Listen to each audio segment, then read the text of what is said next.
wow, that was amazing. You must be a natural. This expression kills me. It's meant as a compliment, but there's subtext there. You're good at this thing, whatever it is, because you're a natural. Not because you worked really damn hard for a really long time, not because you learned to accept being really bad at something before you were good at it, because you loved doing it. You had a passion for it. The other problem with this statement is that it lets the commenter off the hook. They think, I'd love to do that thing, but I don't have the body type, I don't have the ear, my brain doesn't work that way, I'm not good at math, I don't have the gift. A gift gets handed to you. A craft, a competence, a skill is earned and developed and honed over a long period of time. The downside is that takes work. The upside is it's not exclusive. Anybody can work. If you ask a selection of people who know me who I was, they might say things like a writer and a publisher, a marathon runner, a musician. These three things all have something really important in common. I was so bad at them when I first started that well-intentioned people and a few not so well-intentioned people suggested that I should try my hand at something else. These things take a level of natural ability you just don't have. You're too dumb to write, you're too fat to run, you're tone deaf, so singing's out. If, however, you're like me, or your children, or your friends, or someone you love is like me and is not a natural at the things they would love to do, that they have a passion for, take heart, because natural talent is helpful, but it's definitely not the deciding factor. On the first day of first grade, I raised my hand in answer to a question posed by the teacher, who here can sing their ABCs? I knew this one. I could hear it in my head. And I opened my mouth, and out came a jumble of symbols that was like the abstract art version of the alphabet song. And the laughter was raucous and not nearly as kind as that. The teasing picked up where it had left off in kindergarten, and things didn't get much better quickly. About a week or two later, the teacher got in touch with my mother and said, I really think we should move him to the slow group. It wasn't called a remedial group back then because they weren't really trying to fix you, or they were just trying to keep you out of the way of the smart kids. My mother did not accept the teacher's admonition that not everyone is cut out for academics. She is an introverted, soft-spoken, shy, sometimes timid person, except when she's not, and then woe to you. She retrieved the primers from my great-grandmother's attic that she had learned to read on and that my grandfather had learned to read on, and she began to teach. It wasn't easy. It was a process, but there was a pleasure in the process because it felt like it was going somewhere. She celebrated each small win and taught me how to celebrate those small wins and how to take pleasure in learning a difficult thing. There's a moment in learning for everyone, for those of us who aren't a genius, when your brain hurts, your eyes cross, you think this feels absolutely impossible. At that moment, you have two choices. You can close the book, throw it across the room and say, I am not cut out for French. Or you can say to yourself, that's it. That pain, that discomfort that I'm feeling right now is the exact feeling of learning. I'm doing it. You reframe your frustration as accomplishment. And I realize it's easier said than done, but once you know that's what it's supposed to feel like, it gets easier. By the third grade, the kids weren't picking on me for being stupid anymore. They were picking on me for using too many big words, something that still happens to this day. And they were also picking on me for having developed into a physique that required shopping in the husky department. By that point, the goal wasn't to escape the slow class. I wanted to do something more than that. I wanted to make the stories that I had loved so much when my mother and my great-grandmother and my grandmother read them to us. I wanted to be a writer. When I was 18, I was in honors English, getting ready to finish school. I'd been accepted to early acceptance at UMass Music School and waitlisted at Williams, so close. And so I did the only logical thing there was to do. I sold my car for the price of a one-way plane ticket and went to St. Croix. I was going to work construction and write the great American novel and drink rum. I had an old electric typewriter, and I wrote every single day, pages and almost every day. I wrote a lot, pages and pages. And by the time Hurricane Hugo hit St. Croix in the early fall of 1989, I had 1,000 pages stacked up in a manuscript box. By the end of that long night, every house on the hillside I lived on was flattened. 2 weeks later, I left the island. Had a backpack full of soggy clothes, a carton of cigarettes, no typewriter, and no pages. 1,000 pages gone. But honestly, they probably weren't that good. And nothing is ever lost. The process of writing those pages had changed me and prepared me to write the next 1,000 pages and the 1,000 pages after that. It's the same way that grinding through those primers with their simple stories and their long forgotten characters had prepared me later to read The Sun Also Rises and to love The Lord of the Rings and plow my way through Blood Meridian. I began to understand how much loving the practice of a thing and letting go of the outcome mattered in these kind of ventures where the distance to outcomes is measured in years and sometimes decades. I started over. I wrote more. I earned enough rejection letters to wallpaper a room, to use the old cliche. But amongst those rejection letters, there were a few takers. When I was 25, I published my first novel. It was not the great American novel, and it did not catapult me into the literary stratosphere. I did do some book signings, and I sold a few copies, and then I went back to trying to figure out how to make a living, which led to the next thing. At age 26, I earned a job as a newspaper reporter, and I was finally a writer, writing for a living. Today, I'm a publisher with Yankee Publishing. I manage our New Hampshire group, which is New Hampshire Magazine, New Hampshire Business Review, 603 Diversity, our Yankee custom marketing agency, and about a half dozen other publications and events. I've written millions of words. Some of them have been published, many not. Some have been inspired. There's been a lot of drivel. Hopefully that was what wasn't published. I've finished a couple more novels, one of which, Slate, was published a couple of years ago. And I've built a living and a life around words. And for that, I'm grateful. Which brings me back to the first grade. I was incredibly lucky to have the mother that I had, who, yes, she had faith in me, but more importantly, she had faith in the process of learning. And the academic credentials to reject the teacher's assessment that people should be shuttled into the slow group and not let back out again. Throughout my life, and I'm guessing throughout your life, there has been no shortage of people who are willing to tell me that I'm not cut out for something. Well, it's bullshit. You don't have to be a natural to pursue your passions or to become really accomplished at them.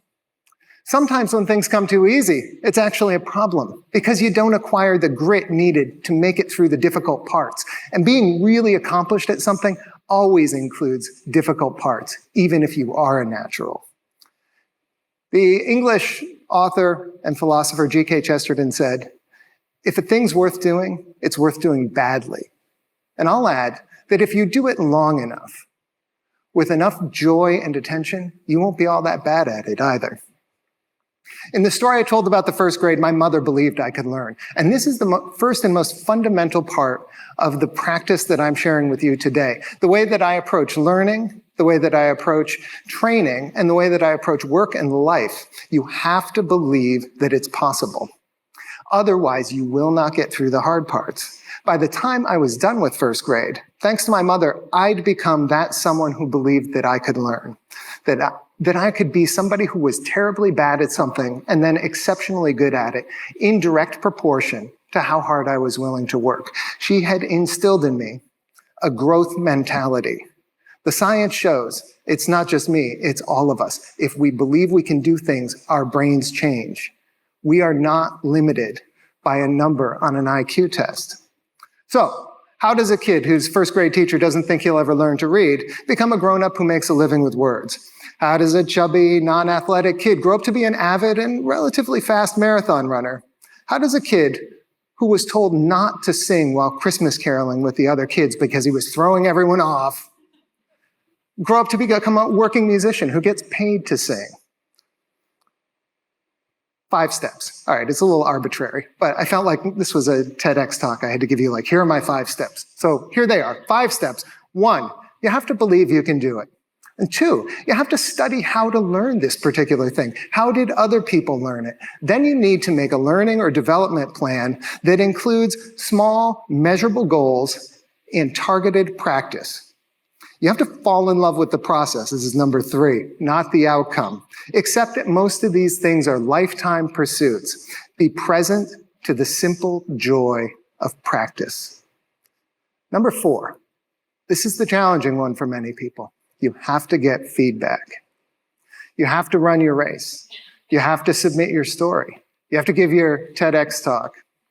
Go to the audition, face the music, take the test, order your dinner in that foreign language you're learning. It's so uncomfortable. Sometimes when you do that, gets us to step number 5, you're going to get negative feedback. You have to reframe that negative feedback into something useful. And here's a little story about that. When I was in college, I studied theater. And one summer, I auditioned for a musical at a local community theater. I had been working really hard on piano. I thought I was getting there. I was teaching myself, and I thought that I could impress the director if I accompanied myself on the piano for the vocal audition. This was a terrible idea. But I believed. And so I played And So It Goes by Billy Joel, which is a very slow song, but it moves along because it's in a waltz time. I didn't know a lot about time signatures at that point. Being self-taught, you end up with these gaps in your knowledge, right? So I played And So It Goes and sang it. And when I finished, everybody politely clapped, all the other actors who were auditioning. And the director looked at me for a minute and then said, "Did you intentionally play that in 4/4 time instead of 3/4 time in the hopes of boring us to death?" And then he just stared at me as I slithered off the stage. What's the lesson? What do you take away from that? You take away, I am not good at music. I should not do this anymore. Or you could take away, auditions are humiliating and embarrassing. Find something less risky to do. What I took away was, what the hell are time signatures? I'm going to learn about time signature. I'm lying. That's what I said the next day. First, I went home. I drank too much. I felt really bad. I got up. I felt even worse. Then I got curious about time signatures. You don't know about time signatures? Get curious about them. Most of us have to practice to get good at a thing. Think about it this way. In order to become accomplished at something, you have to build a practice around it. Let's take running as an example. A lot of people take up running. And they run, maybe they work up to 3 miles 3 times a week, and they always run it at that same speed, and they never get any faster. And they say, I'm not built for running.